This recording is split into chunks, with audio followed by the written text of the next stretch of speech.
ధాన్యం కొనుగోలు నిలిచిపోవడంతో ఆగ్రహించిన రైతులు సిద్దిపేట జిల్లా మిరుదొడ్డి మండలం చెప్యాల చౌరస్తాలో రోడ్డుపై బైఠాయించారు.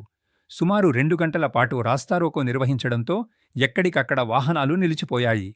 రైతులకు దుబ్బాక ఎమ్మెల్యే కొత్త ప్రభాకర్ రెడ్డి సంఘీభావం తెలిపారు.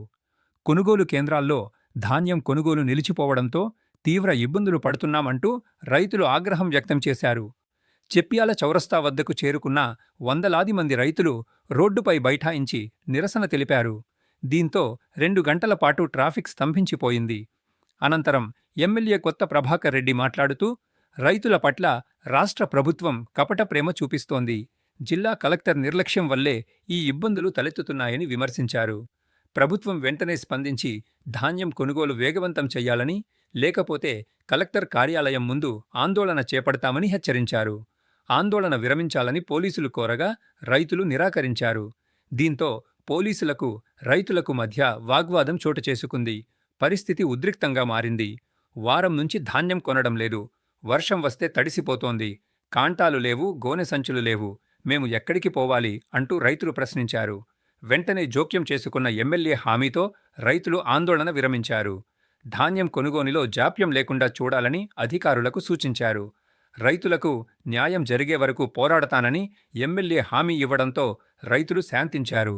ప్రభుత్వం స్పందించకపోతే ఉద్యమాన్ని ఉధృతం చేస్తామని హెచ్చరిస్తున్నారు.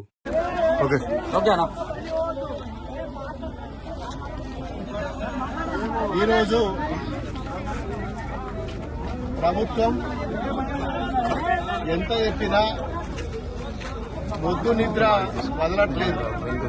మరి 10 రోజుల నుంచి ఎన్ని ధర్నాలు చేసినా,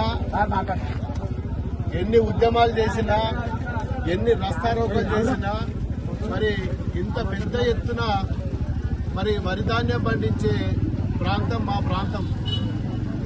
చాలా సందర్భాలలో నెల రోజుల నుంచే మేము చెప్తున్నాం, మరి ఈ మండలంలో ఏ గ్రామంలో ఎంత ధాన్యం వస్తుంది, కనీసము మరి మీ ప్లానింగ్ ఏమున్నది, పండించిన రైతుల పంటను మీరు ఏం చేయాలనుకుంటున్నారు, మీ దగ్గర పెట్టుకోవడానికి ఎన్ని గోడా